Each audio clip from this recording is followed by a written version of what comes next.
Hi, and welcome back to segment number 3 of Life Changing Solutions Live. I'm really sorry about the last segment, guys. We already rescheduled with Nathan to have him back because I think he had a lot of good information to share. But for today and for right now, we have the incredible Stacey James. She is the CEO and founder? Co-founder. Co-founder of Dazzle Africa. So I'm really excited. We had the opportunity to talk, and just like something that I'm about is really making that change globally. And I think that we really are capable of doing that even from where we sit. And you make that possible. And I mean, not only from here, but you also go over there too. So just tell us about this whole project because it's amazing. Oh, cool. So, well, first of all, thank you for having me on your show. Dazzle Africa, what I like about how we got started was it happened organically. So a lot of things in our organization has happened organically. My mother originally had sent me a video of elephants walking through a lodge in Zambia. And in 2011, myself and 5 other women went to see the elephants walk through the lodge. And we fell in love with the lodge, we fell in love with the elephants, we fell in love with each other. And the community and the just generosity of the people who live there. So we, at the beginning of 2012, decided to just start a small nonprofit to be able to be in partnership and to be able to give back because we were so filled up when we left. So that's really what inspired us, was our hearts being so full. We came back, we started a nonprofit. And gosh, over the last 6 years, it's just grown and grown and grown and grown. And probably the most exciting part is being able to take people who have Africa on their bucket list and invite them into a place we call the Magic of Mafui, where they have everything that they would have expected to have, and they get to make a difference at the same time. So it's really exciting. So it's like, okay, so you invite them to go to Africa, like on a safari. Is that Yep. like, so we host philanthropic safaris. Okay, so like, why don't you describe that? Like, what is that experience like? Yeah, so each of our safaris has a different theme to it. Our very first safari that we started in 2012 was a yoga safari. So we had Jaden Alvin Tam, who at the time had Barefoot Sanctuary here in town. They partnered with us, and so we did yoga and creative arts and safari all at the same time. Well, maybe not all at the same time, but on the same trip. And so each has their own theme. For 2018, we have 3 different groups going. One of them is called Grace Africa, and it's a company called Boldly Embody Life with Krista Petty and Lori Bennock. We're doing a 4-day incredible personal development 4 nights with women. And then from there, we have that experience, and then they head into safari, where they have 2 safaris a day, cultural experiences. They get to see their our projects that they're contributing to by going with us. So they get to meet our veterinarian that we sponsor, see our airplane that we co-fund, meet our incredible partners there, see the water wells that we fund. So it's neat because it mixes a meaningful safari adventure. So it's personal, it's meaningful, and it's adventurous. So on those safaris, and like, it's not yet just your typical touristic, safari. So this is an opportunity to really go and experience Africa.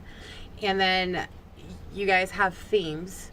So that way it's also like a self-empowerment, a personal journey. And then where does the giving back piece come in? So to be able to attend our safaris, part of the requirement is that people fundraise a minimum of $1,000.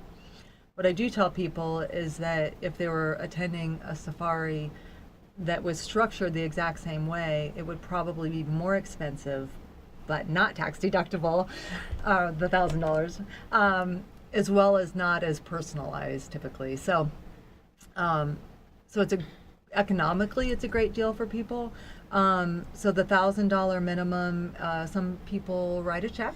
Other people actually do fundraisers and things like that. We encourage fundraising so that it helps get the word out about projects. And half of our world's population not having clean water, it helps get the word out about poaching and how we can make a difference here in Nevada or in other states.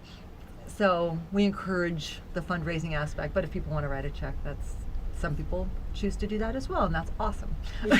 No, that is incredible. And then also, I mean, that's not just the only thing. I know you have like a event coming up in April. Yeah, we do. We have, gosh, this morning, I want to say 25 tickets left. Wow. So, and I think you're out of town. Are you out of town? Yes, unfortunately I'm out of town, but we are sponsoring the event. We have 25 tickets left, and people coming from all over the world. We have conservation partners coming from Zambia. We have incredible friends and conservationists from London, and people literally from every corner of the United States. And it's called Let's Get Tribal Gala. You can find it on our Facebook page for Dazzle Africa, but it's going to be a lot of fun. The people I think that are attending as guests, we have a very down-to-earth, pretty authentic, fun group of people that associate with us. So, and they're people who are change makers in the world and are here to make a difference. So it'll be fun to meet all the people as well as all the other things we have happening at the gala. Yeah, and that's why I'm like, I'm really sad that I won't be able to make it because I mean it is. It's awesome to have the opportunity to get, a bunch of change makers, as you said, and people who are wanting to make that difference in the world and contribute in whatever way they can, get together and just really have, be able to get loose and have fun, but also like meet people who are like-minded and be able to like maybe even partner up. And so you said we can find the tickets by Ticketsbar?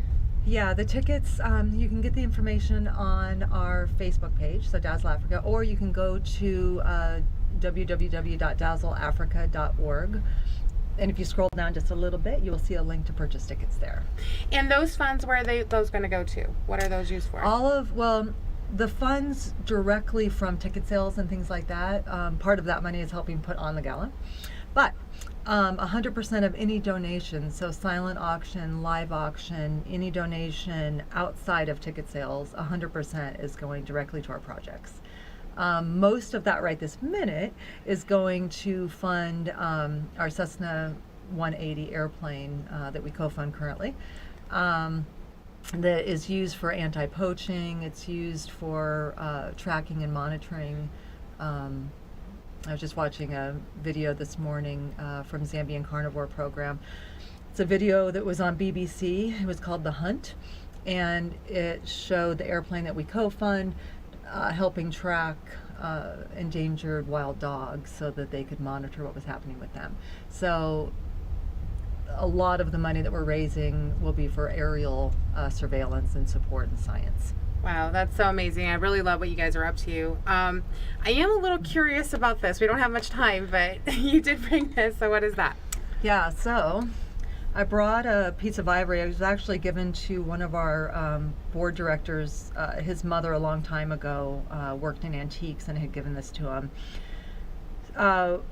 One thing that maybe at some point later on in the year I can come in and talk about is that we helped pass a law, SB 194, for wildlife trafficking. It went into effect January 1, which makes Nevada one of the few states in the United States where you're not able to sell ivory or rhino horn or leopard skin or lion. There's 15 different species in our bill. So I brought the ivory just as a reminder that if people are out and about and they pass a shop and they see something that looks like ivory, feel free to report it to us, and you can find links as well on our website of how to report it to NDOW, which is Nevada Department of Wildlife. Okay, so yeah, I mean, you're definitely up to a lot of big things, and and that's where like some people think that, oh, okay, I'm not doing anything, I'm just buying this ivory or statue or whatever it may be, but really what the impact of that is that you're killing this animal just for that, right? They're slaughtering. Right. So the poaching happens in other places, right? So the poaching will happen in Zambia, but a lot of the purchasers are here in the United States. So if we stop purchasing species like elephant and rhino and lion and leopard, on pangolin, then they won't have a reason to poach it. So when Supply Wild and Aid demand says, yeah, kind of exactly. goes down. Yeah. Well, unfortunately, our time is up, but thank you so Thank much. you so much. Really appreciate it. And yeah, I would Love what definitely you love do. to have you back, and we can speak a little bit more about that bill. Cool. But once again, we can find you on Facebook. Yeah, and our website is www.dazzleafrica.org. Thank you. All right, thank you. Thanks for coming. Appreciate it. Thank